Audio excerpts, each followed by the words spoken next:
ಇದೇ ತಿಂಗಳು 10ನೇ ತಾರೀಕು ರಾತ್ರಿ ಸುಮಾರು 9 ರಿಂದ 10 ಗಂಟೆ ಸಮಯದಲ್ಲಿ ನಮ್ಮ ಧಾರವಾಡ ಸಬರ್ಬನ್ ಪೊಲೀಸ್ ಠಾಣಾ ಸರಹದ್ದಿನಲ್ಲಿ ಒಂದು ಕೊಲೆ ಪ್ರಕರಣ ನಡೆದಿತ್ತು, ಫೈರೋಜ್ ಪಠಾಣ್ ಅಂತ.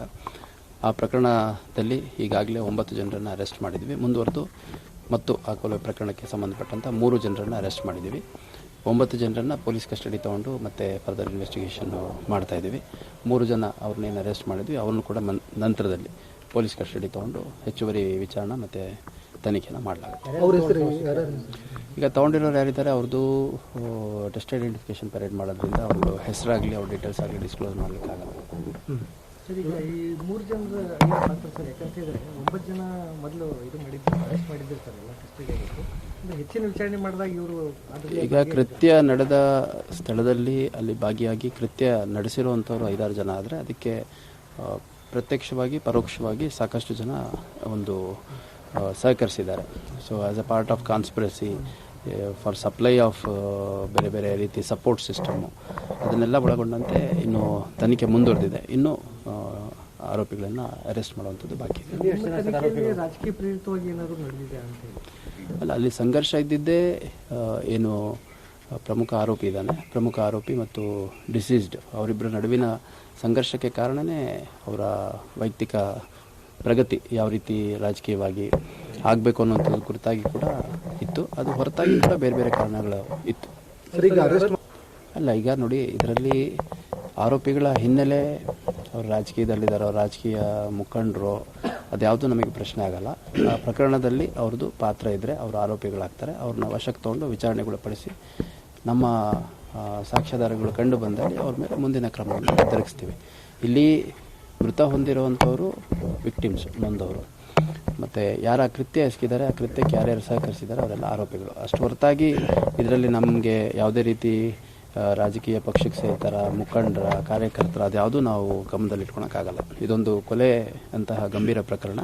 ಈ ಪ್ರಕರಣದಲ್ಲಿ ಯಾವುದೇ ಒಬ್ಬ ವ್ಯಕ್ತಿಯನ್ನು ನಾವು ಆರೋಪಿಯನ್ನಾಗಿ ಮಾಡಬೇಕು ಅಂತಂದರೆ ಭಾಳ ಗಂಭೀರವಾಗಿ ತನಿಖೆ ನಡೆಸಿ ಸಾಕ್ಷ್ಯಾಧಾರಗಳನ್ನು ಕಲೆ ಹಾಕಿ ನಾವು ಆರೋಪಿಗಳನ್ನು ಅರೆಸ್ಟ್ ಮಾಡುವಂಥದ್ದು ಮತ್ತು ಕಾನೂನು ಪ್ರಕ್ರಿಯೆಗೆ ಒಳಪಡಿಸುವಂಥದ್ದು ಆಗುತ್ತೆ. ಸರ್, ಈಗ 3 ಜನ ಈಗ ಎಕ್ಸ್ಟ್ರಾ ಏನು ಆರೋಪಿಗಳಿಗೆ ಇದರಲ್ಲಿ ಒಬ್ಬರು ಯಾರಾದರೂ ಇವನ್ ಆರೋಪಿಗೆ ಫೈನಾನ್ಸಿಯಲಿ ಏನಾದರೂ ಹೆಲ್ಪ್ ಮಾಡ್ತಿದ್ದಾರೆ, ಫಂಡಿಂಗ್ ಎಲ್ಲ ಇದೆ. ಇದರಲ್ಲಿ ಬೇರೆ ಬೇರೆ ಆ್ಯಂಗಲ್ಗಳಿದ್ದಾವೆ. ಫೈನಾನ್ಷಿಯಲ್ ಅಂತ ನಾನು ನಿರ್ದಿಷ್ಟವಾಗಿ ಹೇಳಲಿಕ್ಕೆ ಇಷ್ಟಪಡಲ್ಲ. ಒಟ್ಟಿನಲ್ಲಿ ಕೃತ್ಯ ಜರುಗೋ ಹಿನ್ನೆಲೆಯಲ್ಲಿ ಸಾಕಷ್ಟು ಏನಂತಾರೆ ಕ್ರೊನಲಾಜಿಕಲಿ ಭಾಳಷ್ಟು ಇವೆಂಟ್ಸ್ ಆಗಿದೆ. ಅಂದರೆ ಅದು ಪ್ರಿಪ್ರೇಷನ್ ಇರ್ಬೋದು, ಕಾನ್ಸ್ಪಿರಸಿ ಇರ್ಬೋದು, ಅದನ್ನೆಲ್ಲ ಒಳಗೊಂಡಂತೆ ಯಾರ್ಯಾರ ಪಾತ್ರ ಇದೆ ಅವ್ರನ್ನೆಲ್ಲರನ್ನ ಅರೆಸ್ಟ್ ಮಾಡೋಂಥ ಕೆಲಸನ ಯಾರ್ಯಾರನ್ನ ನಾವು ಆರೋಪಿಗಳು ಅಂತ ಕನ್ಸಿಡರ್ ಮಾಡಿ ಅರೆಸ್ಟ್ ಮಾಡಿದ್ದೀವಿ ಅಂಥವ್ರ ಬಗ್ಗೆ ನಾನು ಡೀಟೇಲ್ಸು ಕೊಡಬಹುದು.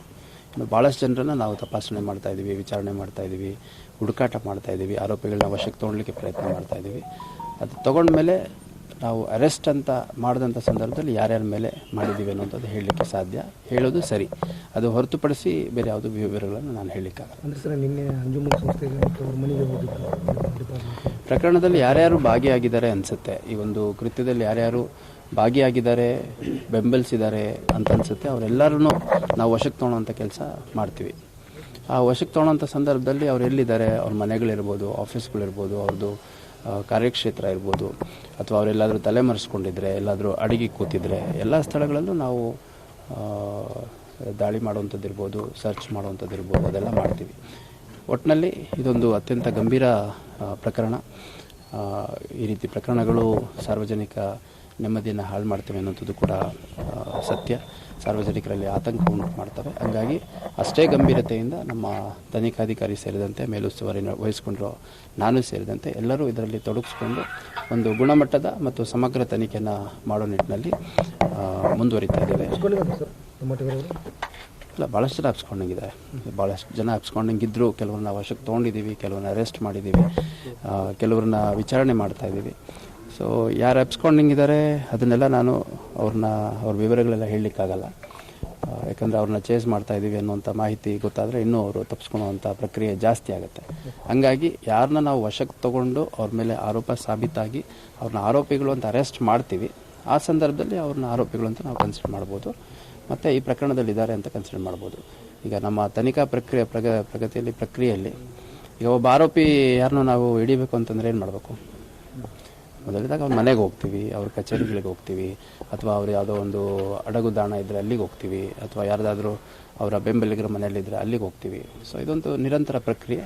ಆ ಪ್ರಕ್ರಿಯೆ ಯಶಸ್ವಿಯಾಗಿ ಯಾರನ್ನಾದ್ರೂ ವಶಕ್ಕೆ ತೊಗೊಂಡು ನಾವು ಅರೆಸ್ಟ್ ಮಾಡಿದಂಥ ಸಂದರ್ಭದಲ್ಲಿ ಆ ಸಂಬಂಧಪಟ್ಟ ವ್ಯಕ್ತಿಗಳ ಕುರಿತಾಗಿ ಮಾಹಿತಿ ಒದಗಿಸ್ಬೋದು ಅನ್ನೋಂಗಿದ್ರೆ ಒದಗಿಸ್ತೀನಿ.